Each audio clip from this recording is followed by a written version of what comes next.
On the first day my wealthy biological parents brought me back to their estate, they arranged a marriage of convenience for me. My parents shrugged helplessly. This marriage was supposed to be for your sister, Chloe. But she claims she wants to be an independent, modern woman and isn't ready to settle down so early. I glanced at the photo of my groom-to-be. He was incredibly handsome. So I gladly agreed. But I never expected that 10 years later, Chloe would suddenly show up at my doorstep.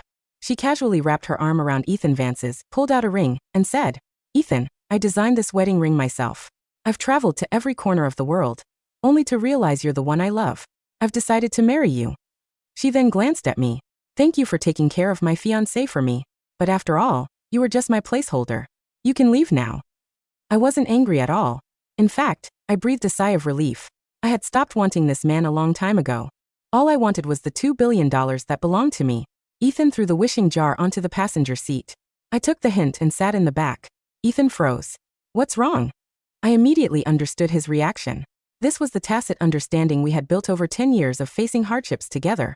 We agreed when we got married. I would never try to take Chloe's place. 10 years ago, Chloe had pinched her nose in disgust, dragged me back from the countryside, dumped me on Ethan, and immediately jetted off to Europe.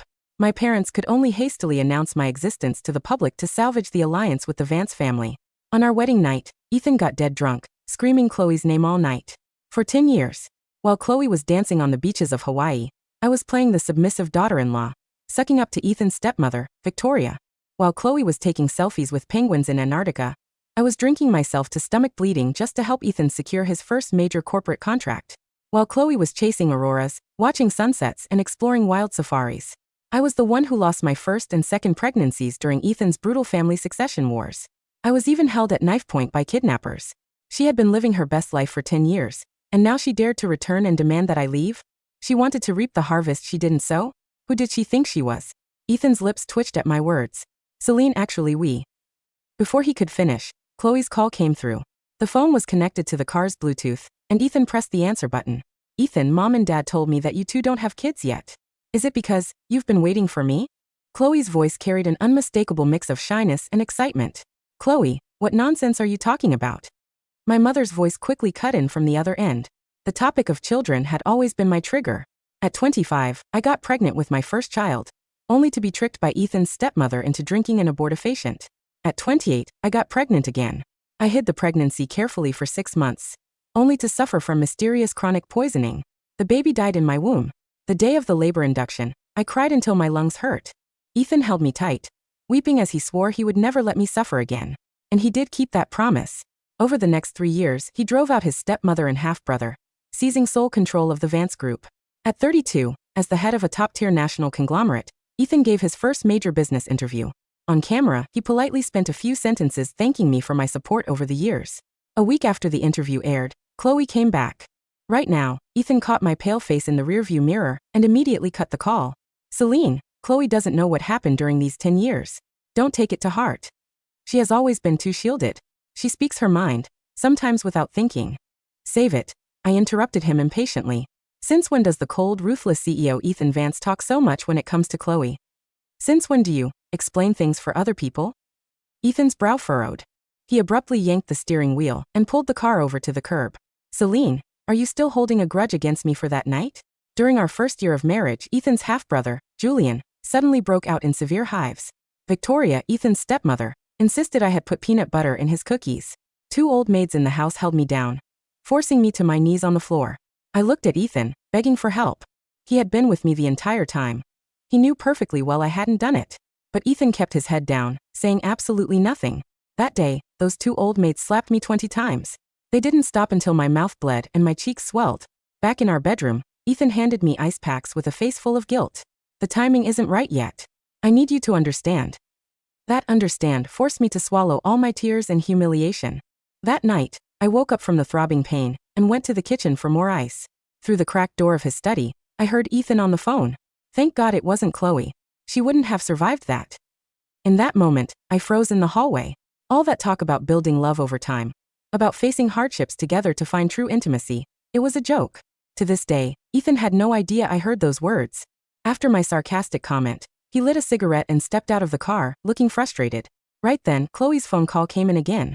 He answered it, but forgot to disconnect the Bluetooth. Sitting in the car, I was forced to hear Chloe's sweet, cooing voice crystal clear. Ethan, can you come over and stay with me tonight? The Bluetooth was cut off instantly. Outside the car window, I saw Ethan stub out his cigarette. While listening to the phone, he kicked a pebble on the side of the road. That anxious, boyish look on his face made him look exactly like the 20-something-year-old he used to be. Heh, is this the power of a first love? She literally lowered his IQ in a second. 10 minutes later, Ethan got back in the car, looking exhausted. Celine, I'll drop you off home first. Tonight, I might have to. Don't care. I cut him off sharply. I really didn't want to hear what kind of stupid, nonsensical excuse he would invent to lie to me for Chloe. Realizing I had lost my composure, I tried my best to soften my tone. You don't have to report your schedule to me, Mr. Vance. Ethan couldn't miss the cold distance in my voice.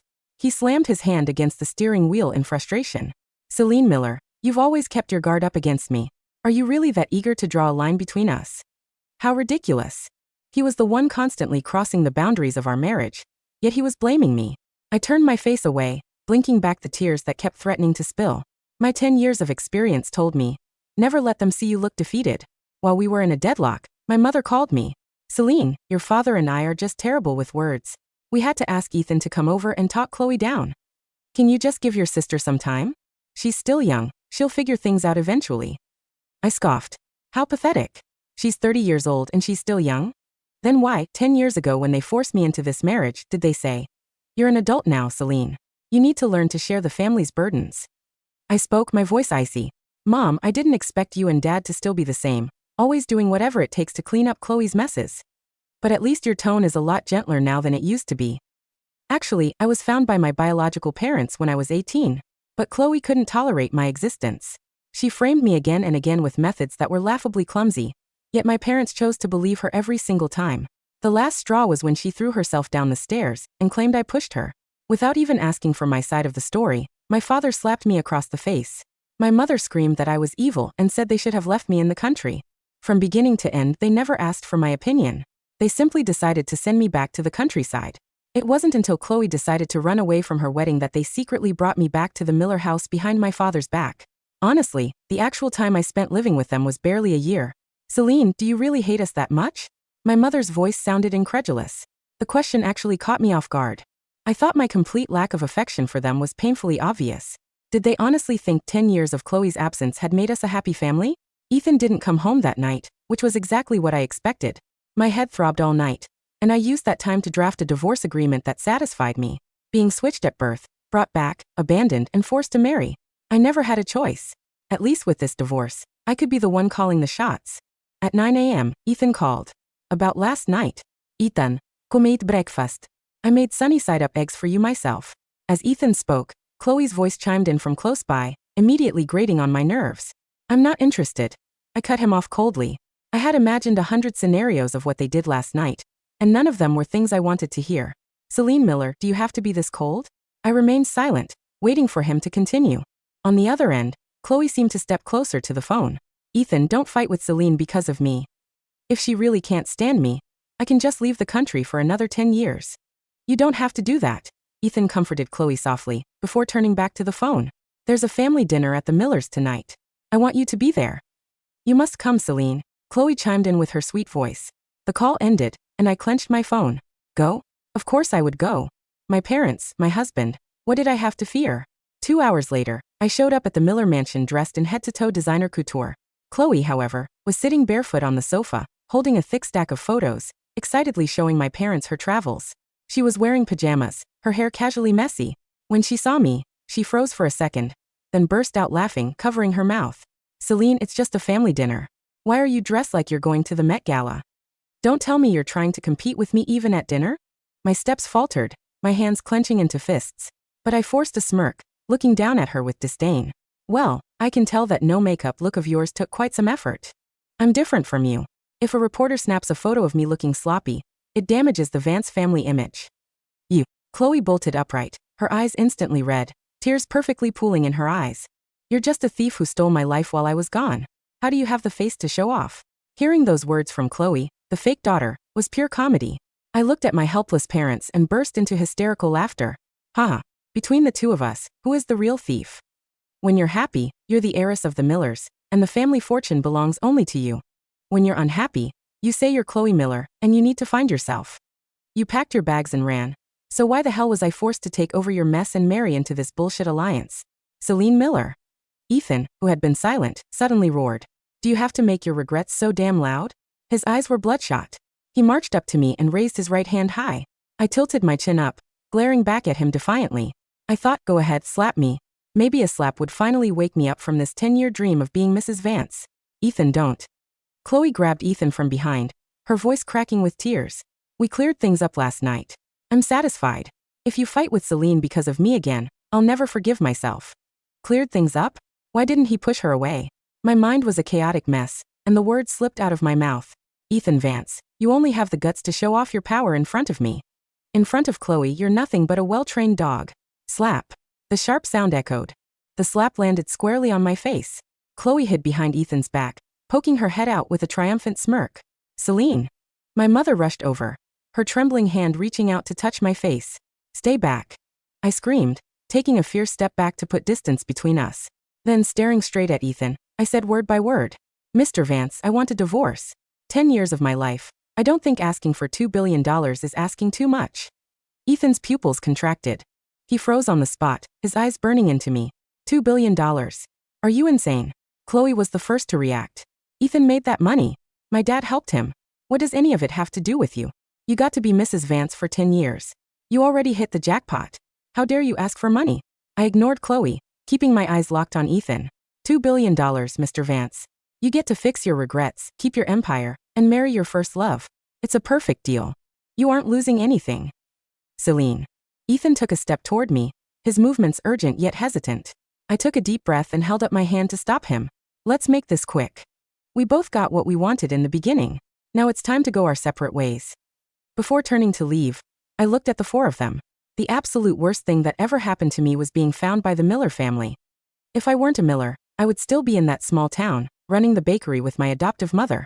She wouldn't have died of carbon monoxide poisoning, and there would still be at least one person in this world who genuinely loved me. When I woke up at the hotel, I had 99 plus missed calls and 99 plus unread messages. Celine, Mom knows you were just talking out of anger. Celine, I do not agree to this divorce. This isn't a decision you can make on your own. Celine, about the past. Your father and I are sorry. I sneered. The slap had already landed. There was no taking it back. I kept scrolling and saw a message from Chloe. Celine Miller, you're just putting things back to how they were. Why are you acting like a victim now? What's your play? Did you honestly think 10 years of being Mrs. Vance would make Ethan love you? He told me everything that night. He only married you as a shield to protect me from his stepmother. Celine, you will never win against me. I froze. He actually said that? Chloe's words were like a dagger, ripping away my last shred of dignity. To think that Ethan, to comfort his first love, would completely disregard my feelings. Everything I did to save face yesterday must have made me look like an absolute clown in Chloe's eyes. I forced myself to stay rational. I forwarded the divorce agreement and authorization letter to my lawyer. Then I booked the earliest flight out of the country. Once that was done, I took a screenshot of Chloe's text and sent it to Ethan. Your tactics and your taste in women have really gone downhill, Mr. Vance. Then I blocked his number and shut off my phone. On my way to the airport, my best friend, Rachel, called. Celine, check your Snapchat right now. The phone pressed against my ear felt hot, vibrating with Rachel's frantic breathing. What's on Snapchat, Ratch? I asked, my voice eerily calm as the taxi merged onto the highway toward the international terminal. Chloe posted a story 30 minutes ago, Rachel said, her voice shaking with rage.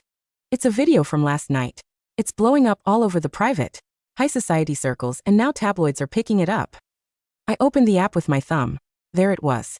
The video was shot from a low, intimate angle in what looked like the presidential suite of the Grand Hyatt. The lights were dimmed to a warm amber glow. Ethan was sitting on the edge of the plush sofa, his tie loosened, his eyes tired and heavy. Chloe was kneeling between his knees, resting her chin on his thighs, looking up into the camera with big, dewy eyes. In her delicate hand, she held up the custom-designed ring she had shown me earlier. 10 years of running around the world, Chloe whispered in the video, her voice dripping with calculated vulnerability. 10 years of trying to forget. But some promises don't fade, do they, Ethan? You kept your word. You waited for me. In the video, Ethan didn't push her away. He reached down, his fingers brushing a stray curl from her temple, letting out a low, exhausted sigh. You never should have left, Chloe. The caption beneath the video was short, sweet, and vicious. The placeholder has done her job. The real bride is home. Hashtag 10 years of waiting. Hashtag destiny. Hashtag true love. The comment section was already a cesspool of high society gossip. Wait, is that Ethan Vance? What about Celine? Celine was just the stand-in. From the countryside. Everyone knew Ethan only married her because Chloe ran off. 10 years of keeping the bed warm, only to get tossed out the second the real heiress comes back. How humiliating. Chloe is so brave. True love always wins in the end. I stared at the screen. My heart didn't break. The pain that had defined the last 10 years, the burning ache in my chest from lost pregnancies, the humiliation of taking slaps from his stepmother, the phantom cold of the hospital beds where I lay alone, had crystallized into pure, diamond-hard clarity. Celine. Rachel's voice cracked through the speaker. Are you crying? Where are you right now? I'm coming over to beat both of them into pulp. I'm in a cab to the airport, Ratch. I said evenly. What? You're leaving? I'm getting on a flight to Zurich in 2 hours, I told her, looking out at the city skyline blurring past the window. And before I board, I need you to do something for me. Name it. Anything. Call David at the Metropolitan Financial Review. Tell him the anonymous managing director of Astria Capital is ready to release the unredacted Vance Group restructuring audit. There was a dead silence on the line. Celine. Rachel whispered, her breath catching. You're finally pulling the trigger on Astria? Ethan thinks he built his conglomerate on his own ruthless genius, I said, a cold, humorless smile touching my lips. He thinks I spent 10 years just washing his shirts, boiling his herbal tea, and weeping over his dead children. I reached into my handbag, pulling out the sealed titanium flash drive I had kept in a private safety deposit box for 7 years. He forgot who negotiated the northern shipping rights when his father had a stroke. He forgot who drafted the merger contracts that saved Vance Group from bankruptcy while he was in a coma after the car bombing in Macau. I looked at the boarding pass in my lap. He wants his first love? Let him have her. But he's going to pay for every drop of blood I left on his floor. At 11:30 a.m., inside the top-floor executive suite of Vance Tower, Ethan stood before the floor-to-ceiling glass windows, holding a glass of scotch he hadn't touched. His right hand throbbed with a dull, sickening ache, the hand that had struck me across the face 2 hours ago. Every time he closed his eyes, he saw my face in the Miller mansion, the way I tilted my chin, the cold, dead defiance in my eyes, and the single phrase that had cut through him like a rusted saw. In front of Chloe, you're nothing but a well-trained dog. His phone on the mahogany desk buzzed. He picked it up eagerly, his throat tight. Celine. Ethan. Did you see the news? It wasn't me. It was his chief legal counsel, Marcus Vance, his cousin. What news? Ethan frowned, his voice sharp and irritable. The financial press. Someone just leaked the confidential audit of the 2018 Pacific Marine acquisition. The entire regulatory board is demanding an emergency compliance review. And that's not all. Astria Capital just filed an injunction in the High Court to freeze 40% of Vance Group's overseas liquidity. Ethan's grip on the glass tightened until his knuckles turned white. Astria Capital? The Swiss private equity firm? Why the hell are they targeting us? Because their registered primary shareholder is Celine Vance. Marcus shouted, over the sound of blaring sirens and ringing phones in the background. Ethan, did you know your wife owns 35% of the voting debt on our logistics division?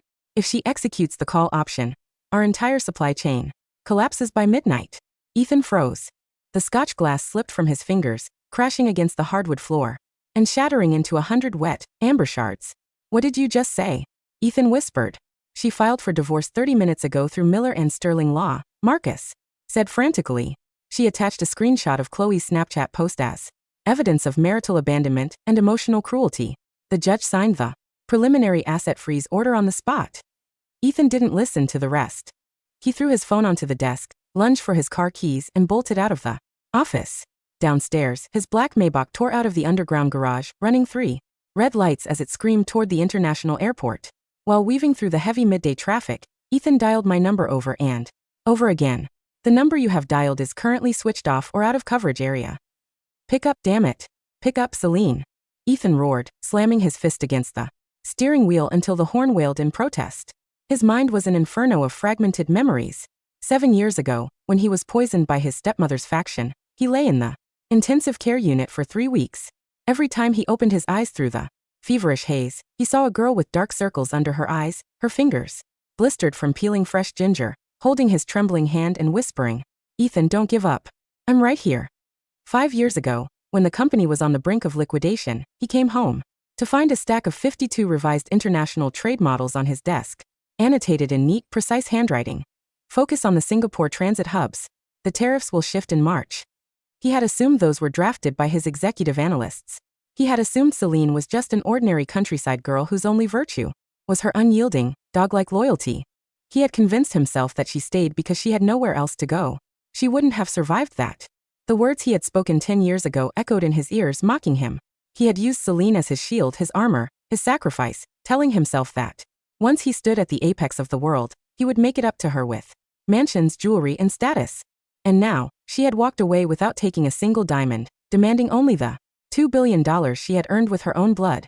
When the Maybach screeched to a halt outside Terminal 2, Ethan leaped out.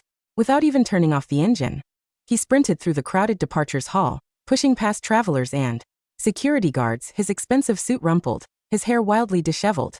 He reached the international security gate, just as the massive digital departures board flickered. Flight LX-181 to Zurich, gate closed/departed. Ethan stopped dead in his tracks.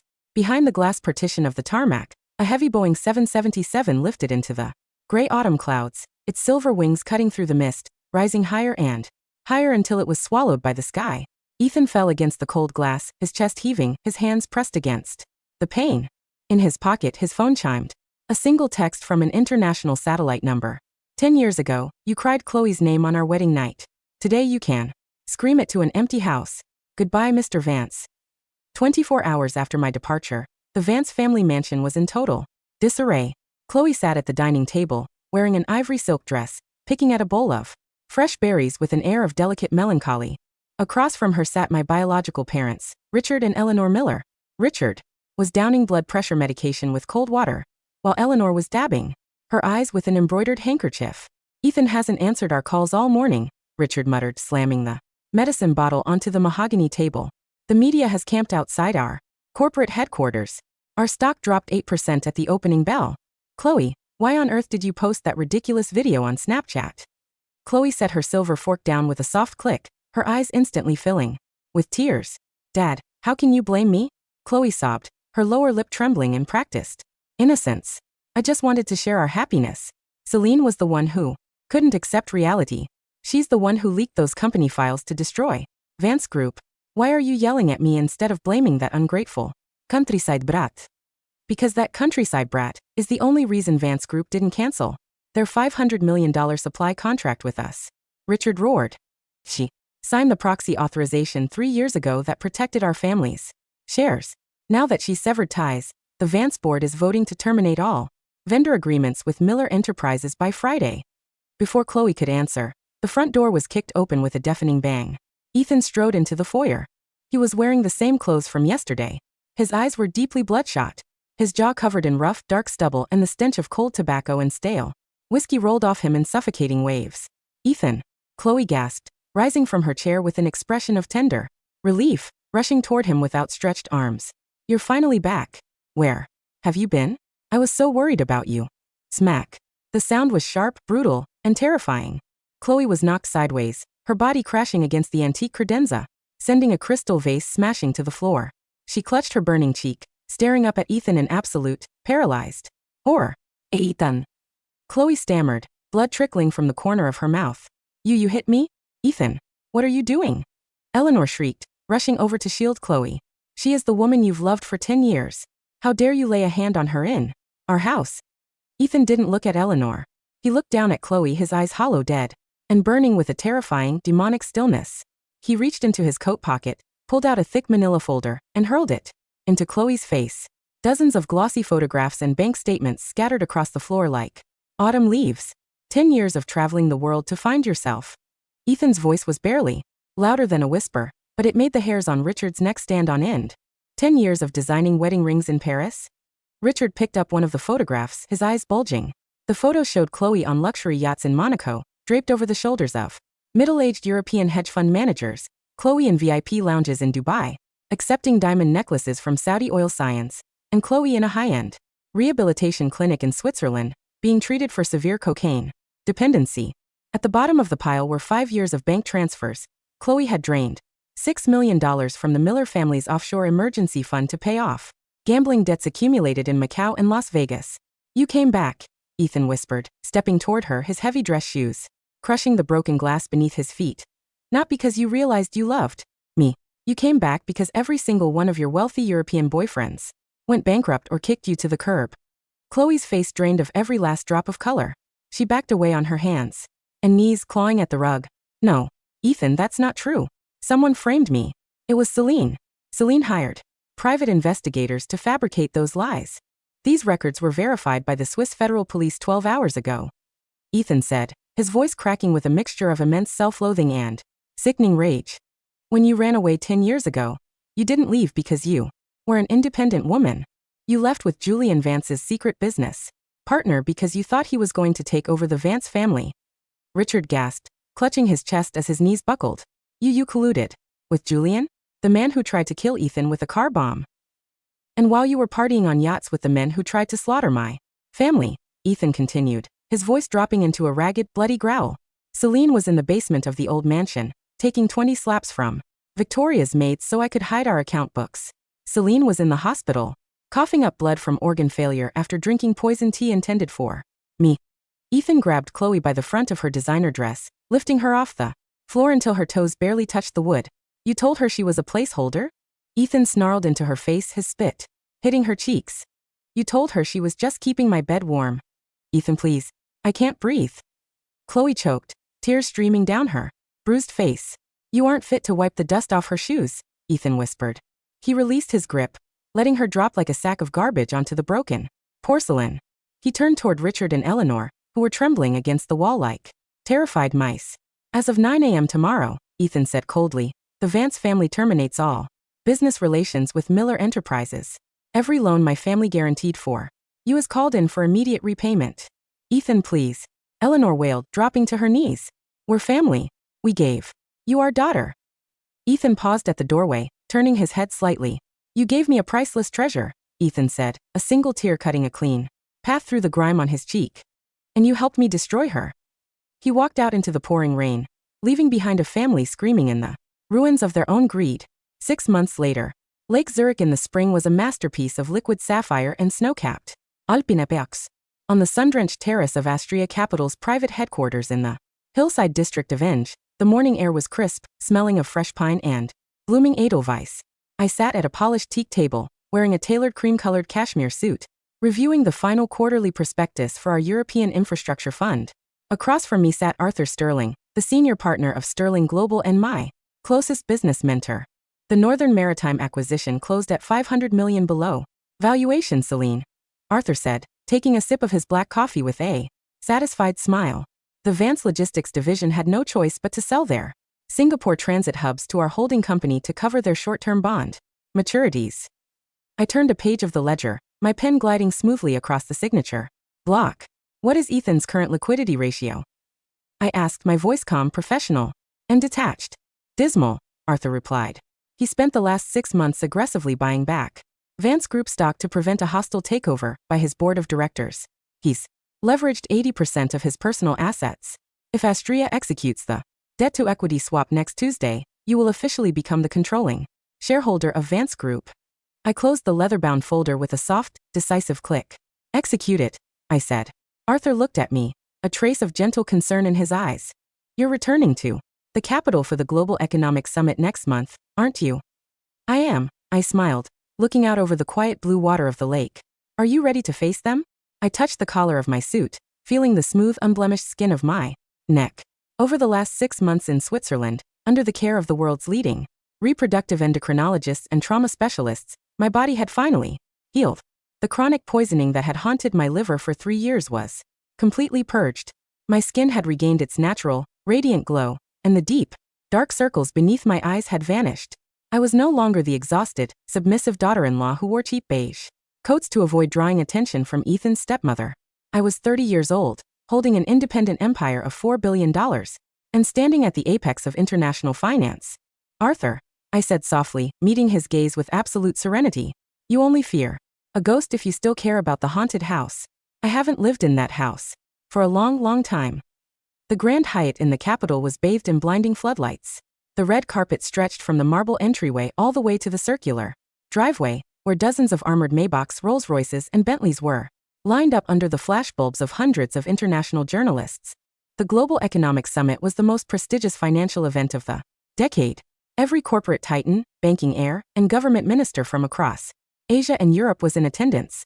Inside the grand ballroom, Ethan Vance stood in a dark corner near the champagne fountain. In just 6 months, he looked as though he had aged 10 years. His bespoke tuxedo hung loosely on his broad frame. His face was gaunt, his cheekbones protruding beneath sallow skin, and streaks of silver had appeared at his temples. He didn't touch the wine. His bloodshot eyes were fixed permanently on the main entrance, his fingers nervously twirling a small velvet box in his pocket, the plain platinum wedding band I had left on the nightstand 6 months ago. Beside him, looking haggard and desperate in an outdated evening gown, stood Eleanor Miller.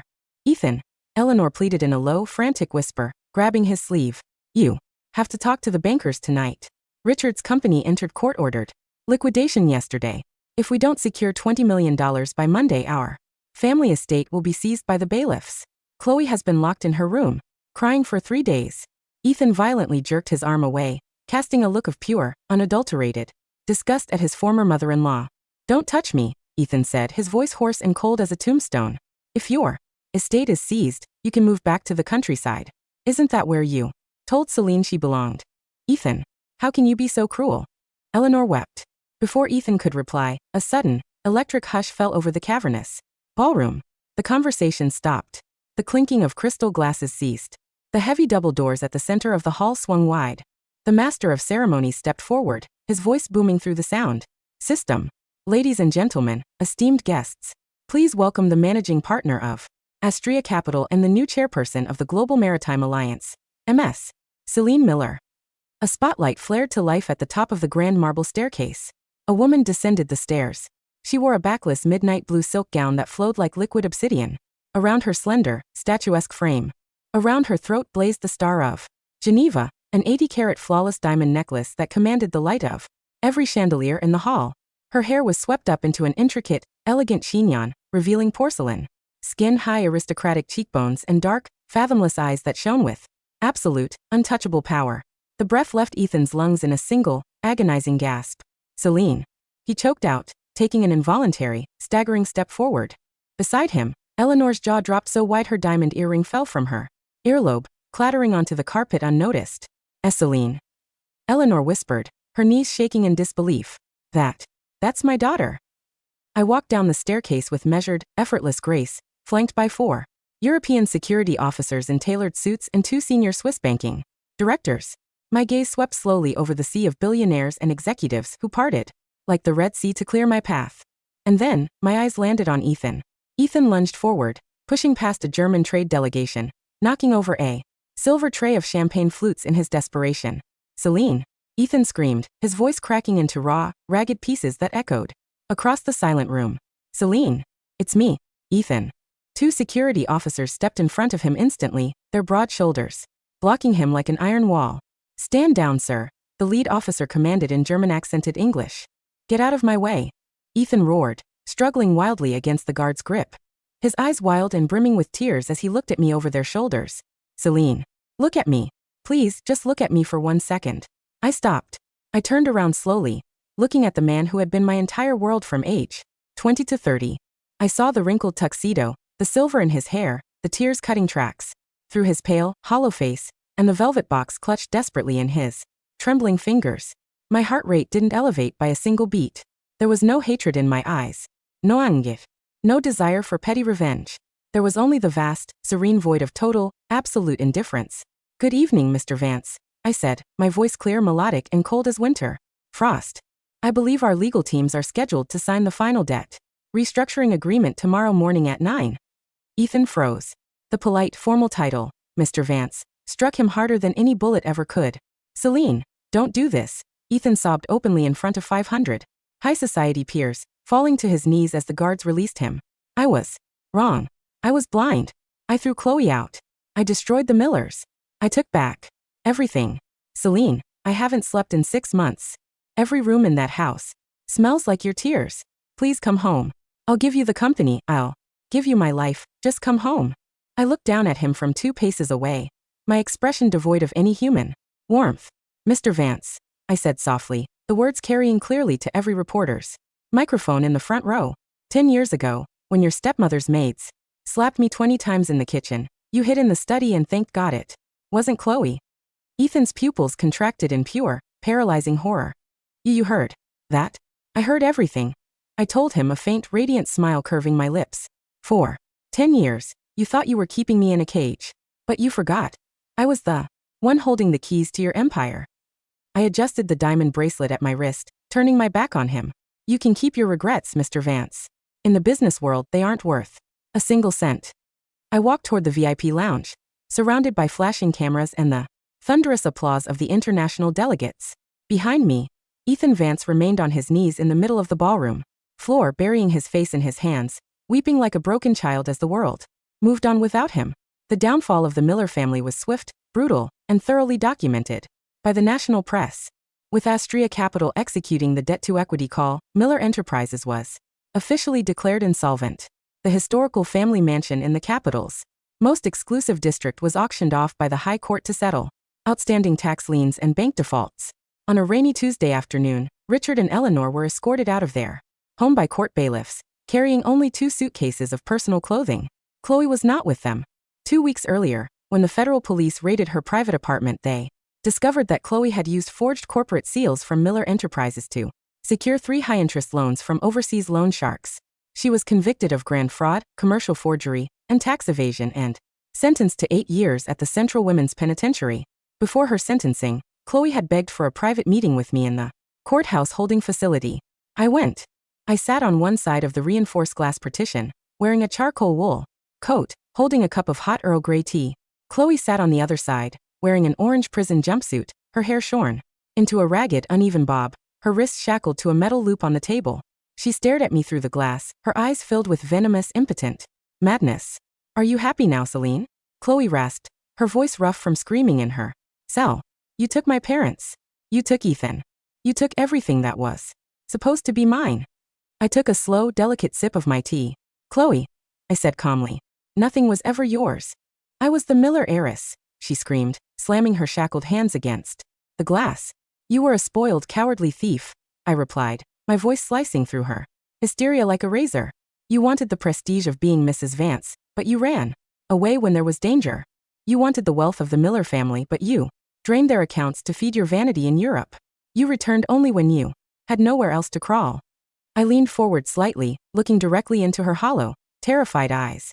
I spent 10 years surviving the fire you ran from. And now, you will spend 8 years in the cold you deserve. I stood up, buttoned my coat, and walked toward the door without waiting for her reply. Her broken, hysterical screams echoed down the concrete corridor until the heavy steel door slammed shut behind me. The final divorce hearing took place in the private chambers of the High family court on a Friday morning. Ethan sat at the petitioner's table with his lawyer. He had signed every document without contesting a single clause. The settlement was historic.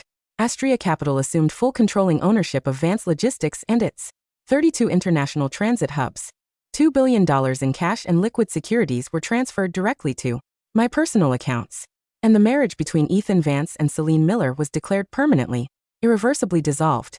When the judge signed the final decree with a golden fountain pen and stamped it with the official state seal, Ethan didn't move. He sat staring at the black ink, his hands trembling violently. I picked up my copy of the document, slipped it into my leather briefcase, and stood up to leave. Celine. Ethan's voice was cracked, barely audible above the hum of the air conditioning. I paused at the door, looking back over my shoulder. Ethan slowly stood up, bracing himself against the oak table to keep his balance. Can I ask you just one question? He whispered. Go ahead, I said. Ethan swallowed hard, his throat clicking, his bloodshot eyes searching my face with a desperate, dying hope. In those 10 years before Chloe came back, did you ever, even for one day, truly love me? I looked at the man I had tended through fevers, the man whose wounds I had bandaged, the man whose children had died in my womb while he fought for his throne. I smiled, a soft, gentle smile that carried not a single trace of bitterness. Ethan, I said quietly, I loved you with every breath in my body from the moment I was 20 until the second you raised your hand to slap me in that living room. Ethan's breath hitched in his chest, his eyes widening. And that, I added, looking straight through him, is why I will never forgive you for the rest of my life. I pushed open the door and stepped out into the bright, sunlit atrium of the courthouse. Behind me, I heard the heavy, dull thud of a man collapsing to his knees on the carpet, followed by the sound of suffocated, broken weeping that would never be answered. I didn't turn back. 3 years later, the southern coast of France in the summer was a paradise of turquoise water, white cliffs and blooming lavender. In the small coastal town of St. Paul-de-Vence, high on a cobblestone terrace, overlooking the Mediterranean Sea, sat a small, beautiful bakery named Nora's Hearth. The scent of freshly baked sourdough, sweet almond brioche and roasted coffee beans drifted through the open wooden shutters into the warm morning air.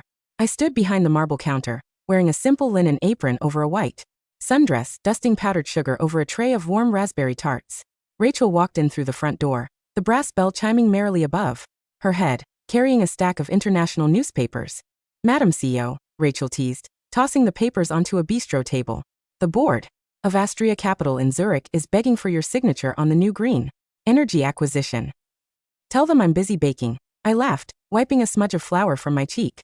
"They can wait until Monday." I walked over to the terrace railing, holding a cup of hot black coffee, looking out over the endless, glittering expanse of the sea. On the table lay the front page of the International Financial Chronicle. Vance Group declares restructuring bankruptcy. Former CEO Ethan Vance retires to rural estate amid health decline. I looked at the headline for 2 seconds, then picked up the paper and casually tossed it into the paper recycling bin beside the counter. The past was a closed book, its pages burned to ash, scattered across the oceans I had crossed. From the kitchen, my master baker, a kind, elderly French woman who had worked with my adoptive mother 30 years ago, brought out a fresh loaf of warm, golden honey bread. "It smells just like home, Celine," she said with a warm smile. I took a warm slice of bread, feeling the golden sunlight wash over my face, the salt breeze rustling my hair, and the steady, powerful, unburdened rhythm of my own heart beating in my chest. I was no one's placeholder. I was no one's shield. I was Celine, whole, free, and standing in the brilliant, endless light of a life that belonged entirely to me.